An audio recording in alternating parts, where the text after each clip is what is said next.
আমি শ্বশুরবাড়ি গেছিলাম, তা আসার পথে না আপনা বাজার থেকে ঘরের কিছু জিনিস কিনে নিয়ে এসেছিলাম, কারণ এগুলো আমার ঘরের দরকার, তাই জন্য। আর আমার না আজকে অনেকটাই পরিশ্রম হয়ে গেছে, কারণ বুঝতেই পারছো সকালে অনেকটাই কাজ করে এসেছি শ্বশুরবাড়ি থেকে, আর এসে গা আমার চলছে না। যাই হোক, এগুলো দরকার ছিল বলে তাই শপিং করেছি, আর এত কিছু কেনাকাটা করেছি।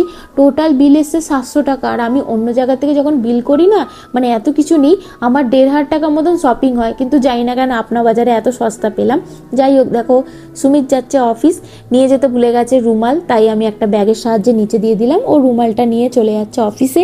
আজকে আমার রান্না করতে হবে না। কালকের রাখা ছিল বিরিয়ানি আর চিংড়ি মাছ ছিল, ওইটাকেই আমি বিরিয়ানিটা গরম করার সময় যেই কড়াতে চিংড়ি মাছটা ভেজেছিলাম সেই কড়াতে বিরিয়ানিটাও গরম করে নিয়েছি।